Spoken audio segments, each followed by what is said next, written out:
कहानी एक छोटे से गांव की है जिसका नाम सांभलपुर था। यह एक गांव है जो शहर से दूर पहाड़ियों और घने जंगलों से घिरा हुआ था। गांव में ज़्यादा लोग नहीं रहते थे और जो रहते थे वे रात होते ही अपने घरों में बंद हो जाते थे। यहाँ के लोग उस घने जंगल से डरते थे जो गांव के करीब था। ये जंगल सिर्फ एक साधारण जंगल नहीं था, बल्कि इसके बारे में कई रहस्यमय कहानियां फैली हुई थीं। लोग कहते थे कि जो भी उस जंगल में गया वह कभी लौटकर नहीं आया। राहुल, अमन, सुमन और नेहा 4 दोस्त थे। अपने शहर की भीड़-भाड़ से दूर कुछ समय बिताने के लिए इस गांव में आए थे। ये चारों रोमांचक अनुभवों के लिए शौकीन थे और गांव वालों की बातें उन्हें अंधविश्वास से ज्यादा कुछ नहीं लगती थी। जब उन्होंने गांव वालों से जंगल के बारे में सुना तो उनके मन में उस जगह को देखने की इच्छा जाग उठी। रात के समय जब गांव के लोग सोने चले गए, राहुल ने अपने दोस्तों से कहा, चलो इस डरावने जंगल को देखते हैं। मैं नहीं मानता कि जंगल किसी को निगल सकता है। अमन ने भी हंसते हुए कहा, यही तो मजा है, हमें कुछ नया और रोमांचक करना चाहिए। नेहा और सुमन ने थोड़ी हिचकिचाहट दिखाई, पर दोस्तों की जिद के आगे वो भी मान गई। चारों ने अपनी टॉर्चें, कैमरे और कुछ सामान खाने पीने के अपने साथ लिए और उस जंगल की ओर चल पड़े। जैसे जैसे वे जंगल के करीब पहुंचे, हवा ठंडी होने लगी और आसपास का माहौल डरावना महसूस होने लगा। पेड़ों की शाखाएं एक दूसरे से टकराकर अजीब सी आवाजें कर रही थीं, जैसे कोई उनके आने की खबर दे रहा हो। लेकिन चारों ने इन बातों को नजरअंदाज कर आगे बढ़ने का फैसला किया। जंगल में घुसने के कुछ ही समय के बाद समन ने अजीब सी आवाज सुनी, जैसे कोई उसके पीछे चल रहा हो। उसने बाकी दोस्तों को रोका। तुम लोगों ने ये आवाज सुनी? कोई हमारा पीछा कर रहा है।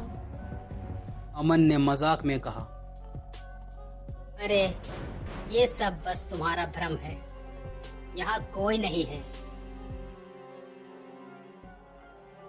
हम सिर्फ चारों ही हैं। लेकिन नेहा की आंखें डर से चौड़ी हो गईं। उसे भी कुछ अजीब और गरीब महसूस हो रहा था। वे आगे बढ़ते गए और जंगल के अंदर घुसते ही अचानक हवा की सरसराहट तेज हो गई। टॉर्च की रोशनी मंद होने लगी और तभी चारों ने महसूस किया कि उनके आसपास की चीजें धीरे धीरे बदल रही थीं।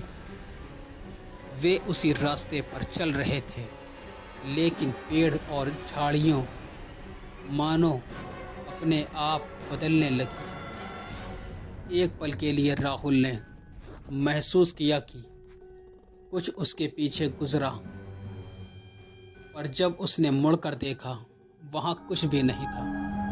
अचानक सुमन की चीख सुनाई दी।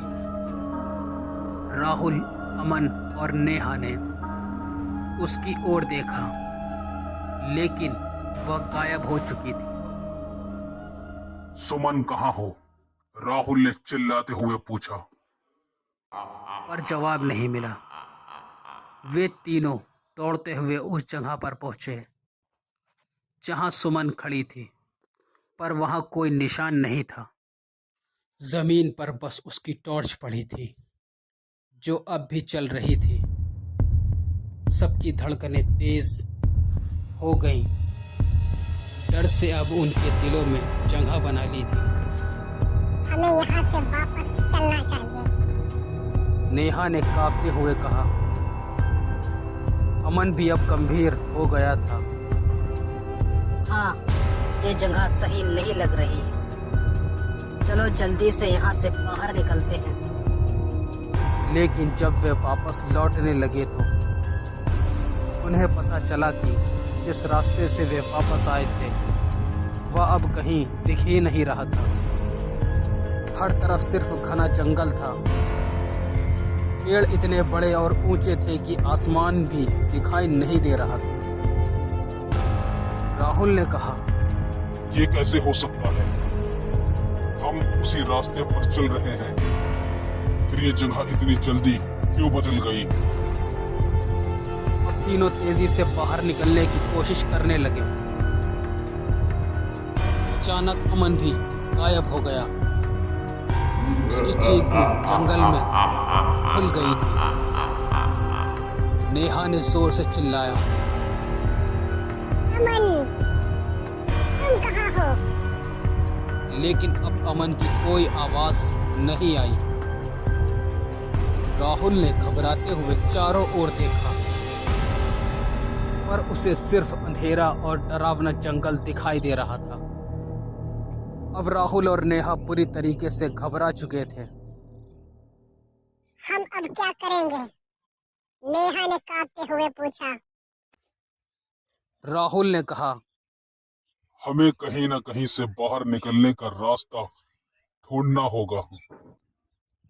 लेकिन जैसे ही वे आगे बढ़े, पेड़ और झाड़ियां अचानक उनके रास्ते में आने लगीं।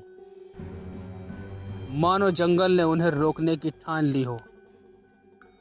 हर कदम पर पेड़ की शाखाएं और जड़ें उनके पैरों को जकड़ने की कोशिश कर रही थीं। तभी उनकी नज़र एक बूढ़ी औरत पर पड़ी, जो अचानक उनके सामने प्रकट हो गई। उनकी आंखें लाल थीं, चेहरा झुर्रियों से भरा हुआ था और उसके होठों पर एक डरावनी मुस्कान थी। उसने धीमी पर डरावनी आवाज में कहा, तुम लोग क्यों आए इस जंगल में? ये जंगल जिंदा है और इसे अपने हिस्से में नए लोग चाहिए। राहुल ने उस औरत से मिन्नत की, कृपया हमारी मदद करो, हम बस यहाँ से बाहर जाना चाहते हैं। लेकिन वह औरत हंसने लगी। अब बहुत देर हो चुकी है, जंगल ने तुम्हें चुन लिया है। अचानक वह औरत गायब हो गई और चारों ओर से अजीब अजीब फुसफुसाहटें आने लगीं। जंगल की आवाजें तेज हो गईं, जैसे कोई उनसे कह रहा हो, तुम अब यहाँ से नहीं जा सकते। राहुल और नेहा पूरी तरह घबरा गए, लेकिन उन्होंने फिर भी बाहर निकलने की कोशिश जारी रखी। लेकिन अब नेहा भी कहीं गायब हो गई। राहुल अब अकेला था। उसकी सांसें तेज चल रही थीं और वो चारों ओर देख रहा था कि आखिर क्या हो रहा है। वह जितना भागता उतना ही जंगल उसे घेर लेता। उसे महसूस हुआ कि अब वह इस जंगल का हिस्सा बन चुका है।